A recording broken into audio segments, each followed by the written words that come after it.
ആനക്കമ്പം കമ്പക്കെട്ടിലും കമ്പമുള്ളവരേറെ, ചങ്കെടുപ്പിൻ്റെ ഒച്ചയുത്സവ ചെണ്ട കൊട്ടണ പോലെ.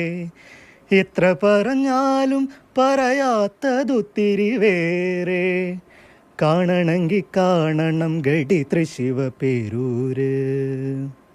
കാന്താ ഞാനും പോരാം തൃശിവ പേരൂർ പൂരം കാണാൻ. ഈ പാട്ട് കേൾക്കുമ്പോൾ പൂരപ്പറമ്പിലേക്ക് എത്രയും പെട്ടെന്ന് എത്താനൊക്കെയാണ് തോന്നുന്നത്. പൂരം ഇവിടെ ഞാനുള്ളത് മൂത്തടത്ത് മനയിലാണ്. ഇവിടുത്തെ വീട്ടിലെ പൂരത്തിൻ്റെ ഒരുക്കങ്ങൾ നമുക്ക് ഇവിടുത്തുകാരോട് തന്നെ ചോദിക്കാം. അമ്മേ, പൂരത്തിൻ്റെ ഒരുക്കങ്ങളൊക്കെ എന്തായി? ഞങ്ങൾ തിരുവമ്പാടിയിൽ നിന്നുള്ള എഴുന്നള്ളിപ്പ് കാണാൻ പോയിരുന്നു. അത് കഴിഞ്ഞ് വന്നു. ഇനി വീണ്ടും പോകുന്നുണ്ട് കുറച്ച് കഴിഞ്ഞാൽ. അടുക്കളയിലെ വട്ടങ്ങളൊക്കെ എന്തായി? അടുക്കളയിൽ വട്ടയിൽ ഒരുവിധമൊക്കെ ആയി. സദ്യയാണോ? സദ്യ ഒന്നുമില്ല, ചെറിയ സദ്യ. പൂരത്തിന് പോകണ്ടേ? ഇങ്ങനെ ഇരുന്നാൽ മതി ഇവിടെ? പോവാൻ റെഡി ആയിട്ട് നിൽക്കുകയാണ്.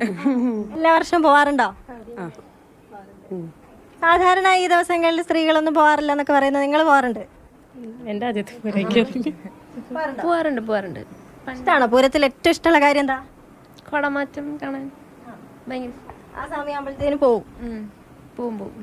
മേള ഇഷ്ടമാണോ? ആന ഇഷ്ടമാണോ? ഏതാനയാ ഇഷ്ടം? കാളിദാസൻ. ആഹാ, വെരി ഗുഡ്. ആനയുടെ പേരൊക്കെ അറിയാല്ലേ? തൃശ്ശൂരുകാരെ ആനയുടെ പിറകെ കണ്ടാൽ ആനയുടെ പേര് പറയുന്നൊക്കെ പറയുന്നത് കേട്ടിട്ടുണ്ട്. മിടുക്കൻ. എല്ലാ ആനയുടെ പേരും അറിയോ? പൂരത്തിന് പോവണ്ടേ? ഹലോ, പോണ്ടേ? പോണെന്ന് പറയൂ. ഭയങ്കര ചൂടാണ് പുറത്ത്. പൂരത്തിൻ്റെ ചൂട് അങ്ങോട്ട് കൊട്ടിക്കയറാണ്. പൂരപ്പറമ്പിൽ അങ്ങ് ആളുകൾ ഇങ്ങനെ കടൽ പോലെ നിരന്ന് നിൽക്കുകയാണ്. അതിനിടയിൽ നമുക്ക് തൃശ്ശൂർ വന്നാൽ ഈ ഒരു ചോദ്യം ചോദിക്കാതിരിക്കാൻ പറ്റില്ല. പ്രത്യേകിച്ച് ഈ ഒരു സമയത്ത് ഇലക്ഷനും ഈ ഒരു ചൂടിൽ അങ്ങോട്ട് കിടക്കുകയാണ്. എന്ത് തോന്നുന്നു? തൃശ്ശൂർ എന്ത് സംഭവിക്കും? തൃശ്ശൂർ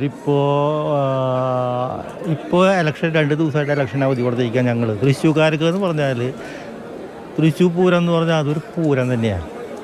തൃശ്ശൂർക്കാർക്ക് തൃശ്ശൂർ പൂരം ഒരു പൂരം തന്നെയാണ്. അത് അങ്ങനെ ഒരു 2 ദിവസം ഞങ്ങളിങ്ങനെ കാലത്ത് തൊട്ട് വൈകുന്നേരം വരെ ഇങ്ങനെ പൂരത്തിലിങ്ങനെ പോയിക്കൊണ്ടിരിക്കും. അത് ആ കാലത്ത് ആ പുറപ്പാടൊക്കെ കാണുന്നത് തന്നെയാണ്. ഇവിടെ പോരാൻ തോന്നില്ല. പിന്നെ മറത്തുനിന്നുള്ള വരവ്, ഈ എലിഞ്ഞിത്തറ മേളം, ഇതൊക്കെ ഇങ്ങനെ കണ്ടുവരുമ്പോഴേക്കും കാലത്ത് നേരത്തെ വീട്ടിലത്തെ പണികളൊക്കെ കഴിച്ചിട്ട് സ്ത്രീകളും ഉണ്ടാവും. ഇതൊക്കെ പൂരത്തിന് പോലെ തന്നെയാണ്. അപ്പോൾ ഇപ്പം ഇന്ന് ഇലക്ഷൻ്റെ കാര്യങ്ങൾ അല്ല, ഇന്ന് പൂരമാണ്. ഇലക്ഷൻ്റെ കാര്യം ചോദിക്കുന്നത് ശരിയല്ലെന്നറിയാം. പക്ഷെ ഞാൻ ഇനി ഇങ്ങോട്ട് വരില്ലല്ലോ ചോദിക്കാൻ.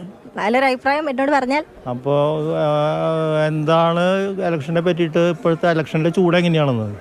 നല്ല ചൂട് തന്നെയാണ്. നിങ്ങൾക്കറിയാമല്ലോ, കേരളത്തിലെ ഏറ്റവും ഈ ടൈറ്റായിട്ടുള്ള ഇത് നടക്കുന്നത് തൃശ്ശൂരാണ്.